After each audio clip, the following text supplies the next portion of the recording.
Hey there. The idea of this video is that you can tell a lot about a man, and as this is a relatively new channel, I figured I could show you my entire collection. I will be showing you each of them up close, so for example, you will see them in a better light than they are now, right now in front of you. I will also be overlaying some images that I've taken of these watches because I've had most of them for a very long time. In fact, the newest one is this one, and I've only had it for a week. But everything else pretty much I've had for a minimum of 6 months, a minimum, and some of them even longer. Expect some nicer overlaid images in front of you as I discuss each watch. What you have in front of you is my entire collection with a couple exceptions. So right here you have the core collection. These are here for honorable mentions. This is my current rotation, and this is where I usually pick my rotation from and switch them around. Now, to start with the honorable mentions, so this watch, this is a titanium Sunto Observer, which was given to me by my uncle, and this is before I was ever into watches. He gave this to me when I was maybe 13, 14, but this was the first watch I received that made me kind of see that not all watches are made equal. The finishing at the time, the durability, the materials, everything about it kind of made me think, okay, I can see that there is quality in this. And it was from that point where I started looking at watches slightly differently. And I know it's not a mechanical watch, but this is kind of, if I'm honest, this is where it started for me. It's with a digital watch like this. It was gifted to me. And I still wear it sometimes. I actually wear it for whenever I have a run and I want to wear something I don't mind scuffing. So as much as it's an honorable mention, it does actually get some use. And I see I need to actually put a new battery in. But that's the Sunto Observer in titanium. I did the original band that it came with was broken, so I replaced it with this one, which is aftermarket, but it's actually even more comfortable than the one that it came with. I will post a picture of the full name of this watch if you were interested and tried to find it online, because it is discontinued. So yeah, that's the Sunto. The next honorable mention was a gift from let's call him my father-in-law. It's an amphibia, which I actually think he modded. I don't think this is a stock amphibia. And amphibia, I'm referring, no, it doesn't really turn. Yeah, it's the Vostok amphibia dial at the very least. It says made in Russia and 31 jewels. The reason it's in the honorable mentions is because I really love it. I love having it in my collection and I think it's cool. There is a sentimental value in it, but it's just not very my style, at least right now. I know we all go through phases of what we like and don't like in watches, and for me at the moment, it's not what I'm into, but I definitely like having it in the collection. So that's that one. And the last honorable mention is this Raoul Braun. Now, I don't know very much about this watch. In fact, I couldn't find a lot about it online. The only reason it's around is because it was given to me by my grandfather, and he was visiting Germany. So I'm actually from Ukraine, and he was visiting Germany during the time of USSR, and he bought this just for himself, and it is a beast. If this is a real watch in terms of like the stuff that says on it, so for example, sapphire and 2000 meters, and you can kind of believe it. It's a really heavy, chunky watch with a helium release valve. I have no idea what movement is in here. It still works, it's ticking away. It's got date complication, it's got applied indices, even though I think they're not actually. I can tell that they're not very high quality, they're not very well finished. Like, for example, the 10 p.m. The 10 p.m. is not really well aligned. The white inside the border is slightly drooping. But again, I don't wear it, it's too big for me. I only have 17 centimeter wrists or 6.69 inches wrists. Does have a divers bezel. It does have some back play. So again, I don't think it's anything special of a watch in real terms, but for me, it is special. It was from my granddad, and I'll try and keep it as long as I can. Now, I'm going to put the honorable mentions aside. The next thing, let's just cover the current rotation I have. So the middle one, I've already mentioned, this is the newest one in my collection. It's the Oris Artix. In my first video, I kept calling it the Artrix, but it's Artix GT day date in 42/41.5 millimeters. I love that bezel. This one is the newest one in my collection. I'm still in the honeymoon phase, so of course it's in the rotation, which is what these three watches are. They're in the rotation. Let's go on about this one on the left first. Most of you will already know it's the Hamilton Khaki Field 38 millimeters. Let me just move the hours out of the way. There we go. It's a manual wound watch. This was a partial gift from my now fiance.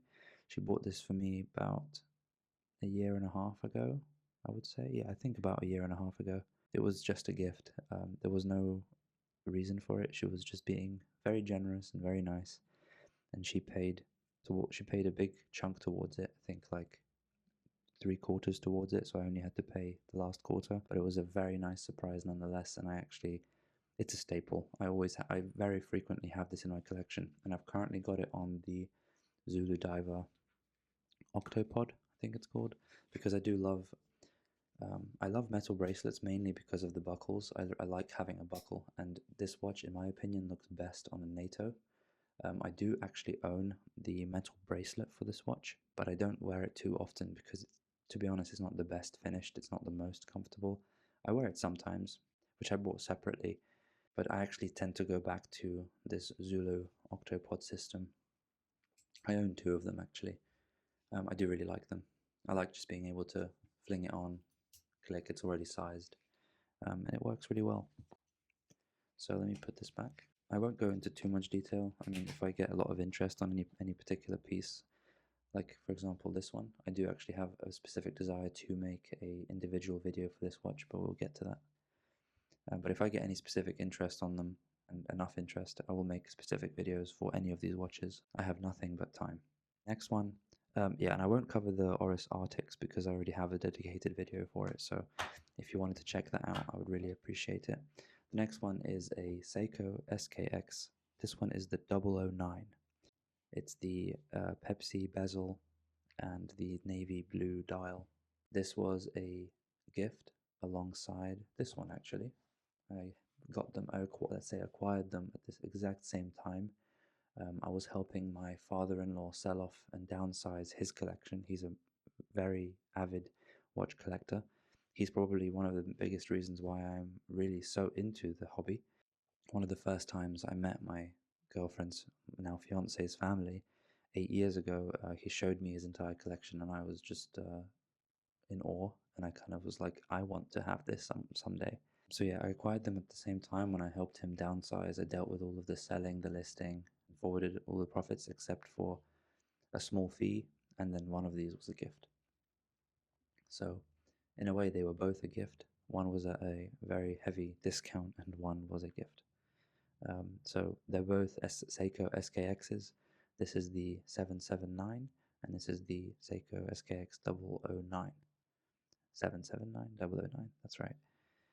They both have the day date complication. They have very, very strong lume. The monster in particular, this is, yeah, as you know, if you do know, this is nicknamed the Seiko monster. I've put on the second Zulu Diver Octopod. Yeah, so the indices here, they are so heavy with the lume that they basically look applied. The entire thing is blocks of lume. I loved taking pictures of this watch. I'll find some that I have in my library somewhere. But yeah, those pictures show this watch off way better than I can right now in this lighting with this phone camera. But I like it a lot. At one point, I was close to selling it, but I think I need to realize, there was this sentimental value in this, as well as the fact that it's just a very cool piece, and it's discontinued, much like this one.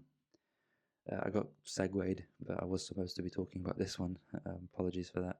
But yeah, I mean, most of you will already know the Seiko SKX 009. It's probably one of the more famous Seikos in the history of Seiko. Especially when it got discontinued, some of them were selling on eBay for like £2,000, £4,000, which is ridiculous. but I can see the appeal. It's one of my favorite watches. The bracelet that I have on is a modified Miltat or strapcode oyster bracelet. I didn't like the buckle that it came with, so I actually ordered this one on AliExpress. It comes with a diver's extension, which is pretty cool, and I do use that sometimes, mainly when when my wrists swell up a bit in the morning or whenever I'm exercising or something. But I do like the fact that it's just got buttons to deploy. So that's the current rotation. I forgot to mention what I've got on my wrist right now is the Nodus Sector Sport in the glacial color. So this is not actually in my collection. I have this on loan from Nodus to make a video, and I will be sending it back as soon as they've given me the instructions to. So until then, it will be firmly on my wrist or in a box somewhere. I'll be very sad to return it because I have grown quite fond of this watch. I do really like it. There will be a dedicated video, or already has been a dedicated video, depending on how I decided to release my videos. But next we're going to move on to the rest of the collection. Let me just give this a small wipe down. You can see some fingerprints. We'll start with this one. This was also a gift because, a gift from my father-in-law. He didn't wear this very much. He was very excited when he first bought it, but I think we've all experienced the love goggles of a watch when we first buy it, and then we very quickly go off of it. So this was one of those watches that he bought, was very excited by, and then fell out of love with it. And I happened to really like it, and he let me borrow it quite often. And at one point he just said, "Oh, just keep it. Like, I'm clearly getting a lot more enjoyment out of it," so he let me keep it, which was very, very generous. This has a Seiko, I believe it's the NH35 or 34, I don't remember, but it's a Seiko movement. It's the Karlskrona Midnight Sol, Midnight Sun, I suppose it translates. It's an automatic 300 meters watch. It is quite thick. It is 42 millimeters, if not 43, I don't remember. But this one just looks amazing. I don't know if it's just the effect of sunburst dials that I'm fond of, or the double domed crystal. Just look at that. Yeah, some viewing angles are not ideal, but I actually really like how it looks. So Karlskrona Midnight Sol. I have this leather bracelet, leather strap, which I got on Etsy. Let me see if it has some branding on it. So it just says Watch Strap 22. If you're interested, I will find the link to the individual straps that you see on this video. I will simply reply to your comment within a day, I guarantee it, and I will send you the link. But this is a very nice 22mm watch strap. I really like this watch. I don't wear it too often because it is slightly big on my wrist, especially the thickness. It does really have a presence on the wrist. That's the Karlskrona. The next one we've already mentioned briefly, the Seiko Monster SKX 779. Not much more to say about this watch. It's just a really unique piece from Seiko. I love doing any kind of DIY with it. It makes me feel like a man. Don't know how else to put that. The next one, this was a gift from my girlfriend for Christmas last year. She knew that I was eyeing this up, so it was a nice surprise that she took the hints, well, not necessarily took the hints, but noticed that I liked this one. It's one of the better pieces from San Martin, in my opinion. Obviously, they have a big catalogue of really high quality watches. The next one I want from San Martin is an Aquaterra homage. Give me your opinion on what you think of an homage watch. This one I liked from San Martin because, especially because it's not really an homage of anything. It's an original design with great finishing, a great bracelet, beads of rice bracelet. It's the perfect dimensions. It's 39mm. I would say it probably would have been better in maybe 41, 42 because the dial is very small. So because this is 39, there is space of the case, and then there is the bezel, which is also a 48 click bezel, which is a proper GMT bezel. It's got the It's got a Seiko movement in it, of course, as most San Martin watches do, but it's really, really good for the money. Really good. Next, we'll go to this Vostok. This is a really cool piece. I think this is one of my favorite watches. This was the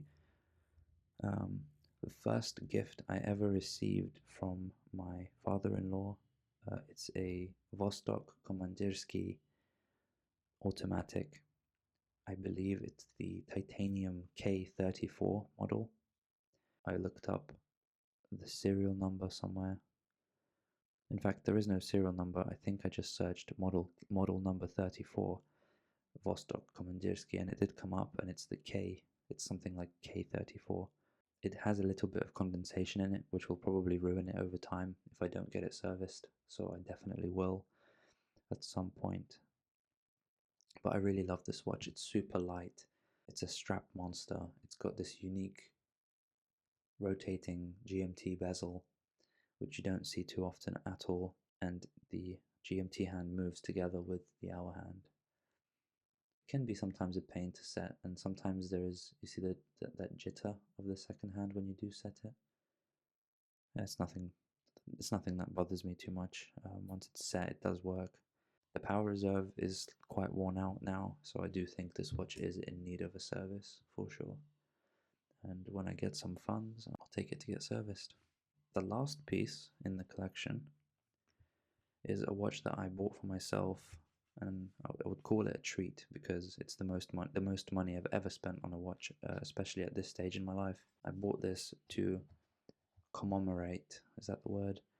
So last year I bought my first property, and I wanted to have something special to remember this moment by, and so I bought this Oris Big Crown pointer date, and this is the Waldenbergerbahn edition, Waldenbergerbahn limited edition. It doesn't have the usual red rotor on display.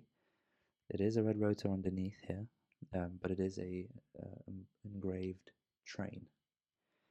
This is the 186th version out of 1,000, which is pretty cool.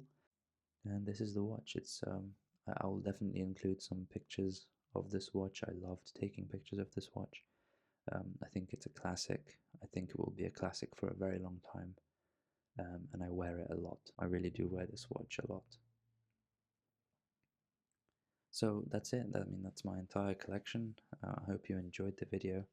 Stick around for more, subscribe, all the good stuff. I would really appreciate it. Take care now. Bye bye.